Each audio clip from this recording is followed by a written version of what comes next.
अब इस कुल्हाड़ी की धार भी पहले की तरह तेज नहीं रही। 1 घंटे में पहले मैं कितनी सारी लकड़ियां काट देता था, और अब देखो सुबह से शाम होने को आई है और ये रत्ती भरी लकड़ियां कटी हैं। जीत काटी हुई सभी लकड़ियों को इकट्ठा करता है और एक रस्सी की मदद से उन्हें आपस में बांध सीधा ले जाता है। ये क्या, आज भी तूने बस इतनी ही लकड़ियां काटी? सेठ, कुल्हाड़ी की धार अब पहले की तरह नहीं रही, इसलिए ढंग से लकड़ियां नहीं कट पाती। अगर आप मुझे एक नई कुल्हाड़ी ला दें तो मैं पहले की तरह ही ज्यादा लकड़ियां काट पाऊंगा। महीने भर में पूरे 2,000 रुपए देता हूं तुझे, वो क्या कम है जो अब मैं तुझे इस कुल्हाड़ी के लिए भी पैसे दूं? कल तक नई कुल्हाड़ी आ जानी चाहिए, वरना काम पर आने की कोई जरूरत नहीं है। अब यहाँ खड़े खड़े मेरी शक्ल क्या देख रहा है? जा जल्दी से कुर्सियां बना। सेठ, बहुत शाम हो चुकी है। तेरा घर कौन सा कन्याकुमारी में है जो तुझे जाने में समय लगेगा? यहीं बगल में तो तेरा घर है। चुपचाप से कुर्सियां बना, वरना आज की पगार काट लूंगा। बेचारा जीत देर रात तक लकड़ी की कुर्सी बनाता है और सारा काम खत्म कर आधी रात अपने घर पहुंचता है। ये क्या जी, आप अब आ रहे हैं? फलक, तुम तो सेठ घुंगरू को जानती हो ना, वो कैसा आदमी है। जितनी देर वह काम कराता है क्या उतने पैसे भी देता है? जो भी दे रहा है हमें उसी में ही अपना गुजारा करना होगा। अगर मैंने कुछ ज्यादा कहा तो वो मुझे काम से निकाल देगा, और तुम तो जानती हो कि गांव में इतनी आसानी से काम नहीं मिलता। आप ये सब छोड़िए और चलकर खाना खा लीजिए। फलक और जीत खाना खाते हैं और अपने घर में बने एक लौते पलंग पर अपने बेटे आयुष के साथ सो जाते हैं। अगले दिन मम्मी, क्या हुआ बेटा, तुम रो क्यों रहे हो? मम्मी, 2 दिन पहले मेरी नोटबुक खत्म हो गई थी। टीचर ने मुझे नोटबुक लाने के लिए कहा था, और जब मैं आज भी स्कूल में नया नोटबुक लेकर नहीं गया तो उन्होंने मुझे पूरा दिन ग्राउंड में खड़ा रखा। मैंने तुम्हारे पिताजी से कहा था कि तुम्हारे लिए नई नोटबुक ले आए, लेकिन उनके पास इतने पैसे नहीं थे। 2 महीने से तुम्हारी स्कूल की फीस भी नहीं भरी है। कहीं वो लोग तुम्हें स्कूल से निकाल ना दे। जीत की कम कमाई में अब धीरे धीरे घर का गुजारा चलाने में फलक को काफी मुश्किल होती थी। ये क्या, घर में ना ही तो दाल है, ना ही आटा चावल, मसाले भी लगभग खत्म हो चुके हैं। अब मैं इन लोगों के लिए क्या बनाऊं? फलक, तुमने अभी तक खाना नहीं बनाया? खाना बनाने के लिए सामान भी तो होना चाहिए। घर में एक भी राशन का दाना नहीं है। आयुष की स्कूल की फीस भी भरनी है। अब क्या करें हम? जीत ये सब सुन आंखों में आंसू लिए जीत जाकर जंगल में लकड़ियां काटता है। जीत लकड़ियों को काटकर उन्हें ला ही रहा होता है कि तभी उसे किसी औरत के चिल्लाने की आवाज आती है। ये आवाज कहाँ से आ रही है? जीत उस आवाज का पीछा करते हुए जैसे ही जाता है तो देखता है एक बूढ़ी औरत जख्मी हालत पर पड़ी है और उसके सामने एक लकड़बग्घा खड़ा है। वह लकड़बग्घा उस औरत पर हमला करने ही वाला था कि तभी जीत अपनी कुल्हाड़ी उस लकड़बग्घे को फेंक कर मारता है, जिससे वह लकड़बग्घा वहां से भाग जाता है। जीत जल्दी से उस बूढ़ी औरत के पास जाता है। आप ठीक तो है ना? मेरी मदद करो, ये कहते हुए बूढ़ी औरत बेहोश हो जाती है। जीत उस बूढ़ी औरत को अपने हाथों से उठाता है और सीधा अपने घर ले आता है। जीत, ये जख्मी औरत कौन है? फलक के पूछने पर जीत उसे सारी कहानी बताता है, जिसे सुन, ये तो आपने बहुत अच्छा किया है।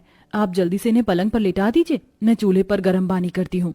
फलक चूल्हे पर गर्म पानी करती है और एक कपड़े की मदद से पानी से उस बूढ़ी औरत के सारे जख्म साफ करती है। वहीं अपने आंगन से कुछ औषधि के पत्ते तोड़ उनसे औषधि बनाकर उसके जख्मों पर लगाती है। इनका काफी ज्यादा खून बह चुका है, इसलिए शायद इन्हें होश आने में समय लगेगा। आप फिक्र मत कीजिए, जब तक इन्हें होश नहीं आता तब तक मैं इनका अपनी माँ की तरह ख्याल रखूंगी। फलक और जीत मिलकर उस बूढ़ी अम्मा का काफी ध्यान रखते हैं। उनके घर में एक ही पलंग था, इसलिए वह खुद जमीन पर सोकर उस बूढ़ी अम्मा को अपने पलंग पर सुलाते हैं। जमीन पर सोने की वजह से तीनों को ही काफी परेशानी होती, लेकिन वह सभी चीजों को बर्दाश्त करते हैं। ऐसे ही 2 हफ्ते गुजर जाते हैं। आयुष बेटा, मैं पानी भरने के लिए जा रही हूँ, तो तुम अम्मा का अच्छे से ध्यान रखना। ठीक है मम्मी। फलक पानी भरने के लिए नदी किनारे चली जाती है। वहीं आयुष पलंग के सामने ही बैठकर अपनी बॉल से खेल रहा होता है कि तभी अचानक उस बूढ़ी अम्मा को होश आ जाता है, जिसे देख आयुष कहता है, दादी माँ, आपको होश आ गया? हम कब से आपका होश में आने का इंतजार कर रहे थे। बेटा, मैं यहाँ क्या कर रही हूँ? जंगल में आप पर एक जंगली जानवर हमला करने वाला था, तो पापा ने आपकी जान बचाई और आपको यहाँ ले आए। मेरी मम्मी पापा ने आपका इन 2 हफ्तों में बहुत ज्यादा ध्यान रखा है। ये लोग खुद इतने छोटे से घर में रहते हैं, लेकिन फिर भी इन लोगों ने मेरा कितना ध्यान रखा। घर में एक पलंग होते हुए भी इन्होंने मुझे इस पलंग से नहीं उतारा। बेटा, मैं यहाँ बहुत रह चुकी, लेकिन अब मेरे जाने का समय आ गया है। मैं जा रही हूँ। लेकिन दादी माँ, मम्मी और पापा के आने का इंतजार तो कर लो। नहीं बेटा, अगर मैं थोड़ी देर और रुकी तो बहुत लेट हो जाऊंगी। इतना कहकर वह बूढ़ी अम्मा उठती है और जाने लगती है, लेकिन जाने से पहले वो जिस पलंग पर सो रही थी उस पर हाथ फिराकर जाती है और वहां से चली जाती है। उसके जाते ही फलक वहां पर आ जाती है, जिसके बाद आयुष फलक को सारी बातें बताता है। लेकिन तुमने उन्हें जाने क्यों दिया? रोका क्यों नहीं? मम्मी, मैंने उन्हें रोकने की बहुत कोशिश की, लेकिन वो रुके ही नहीं। फलक आसपास सभी जगह में उस बूढ़ी अम्मा को ढूंढती है, लेकिन वह उन्हें कहीं नहीं मिलती। शाम को जैसे ही जीत घर पर आता है तो फलक उसे सारी बात बताती है। ये सब जीत को भी काफी अजीब लगता है, जिसके बाद वह सभी लोग उसी पलंग पर सो जाते हैं। अगली सुबह। ये क्या, आप अभी तक उठे नहीं? थोड़ी थकान महसूस हो रही थी, इसलिए लेटा हुआ था। वो तो होगी ना, दिन रात जो इतना काम करते हो। एक काम करती हूँ, आपके लिए गर्मा गर्म चाय बनाकर ले आती हूँ। चाय पीकर आपको अच्छा महसूस होगा। इतना कहकर फलक चाय बनाने के लिए चली जाती है। वहीं जीत, कैसी जिंदगी जी रहा है मेरा परिवार। इन्हें रहने के लिए मैं एक ढंग का घर भी नहीं दे सका। काश मेरे पास इतने पैसे होते कि मैं अपने परिवार के लिए एक बड़ा सा घर बनवा सकता। पलंग पर लेटे लेटे जीत इतना बोलता ही है कि तभी उस पलंग में एक सुनहरी रोशनी चमकती है और देखते ही देखते उनका वो छोटा सा घर एक बड़े से बंगले में बदल जाता है। ये क्या जी, अपना घर अचानक इस बड़े से बंगले में कैसे बदल गया? मुझे भी नहीं पता फलक, मैं तो बस इस पलंग पर लेटे लेटे बड़ा घर खरीदने के बारे में कह रहा था। दोनों पति पत्नी को कुछ भी समझ नहीं आता और वह इसे भगवान का चमत्कार समझकर छोड़ देते हैं। मम्मी मम्मी, बहुत भूख लगी है, कुछ खाने के लिए बना दो ना। ना जाने ये भगवान का कैसा चमत्कार है कि हमें ये बड़ा सा घर तो मिल गया, लेकिन अभी भी गरीबी है। काश हमारे पास इतने पैसे होते कि हम लोग अच्छे अच्छे पकवान खा पाते।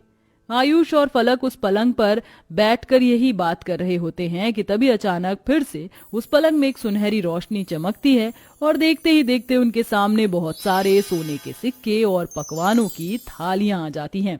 ये सब देख फलक बहुत हैरान होती है और जीत को सारी बात बताती है। इसका मतलब ये बूढ़ी अम्मा कोई साधारण इंसान नहीं थी। उन्होंने हमें वरदान के रूप में ये जादुई पलंग दिया है। अब हम इस जादुई पलंग की मदद से अपनी सभी जरूरत को पूरा कर सकते हैं। पूरा परिवार बारी बारी पलंग पर बैठता है और अपनी जरूरत की हर एक चीज मांगता है। जादुई पलंग की मदद से अब जीत अपना खुद का फर्नीचर का दुकान खोल लेता है, जिसमें अब वह खुद ही फर्नीचर बनाकर लोगों को बेचता है।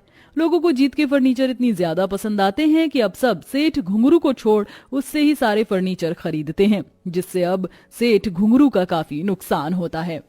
लगता है इस जीत के हाथ कोई खजाना लग गया है। जब भी तो इतने कम समय में इसने इतनी बड़ी फर्नीचर की दुकान खोल ली और बड़ा घर भी ले लिया लगता है। सेठ घुंघरू रात के अंधेरे का फायदा उठाकर जीत के घर के बाहर आ जाता है और खिड़की से देखता है।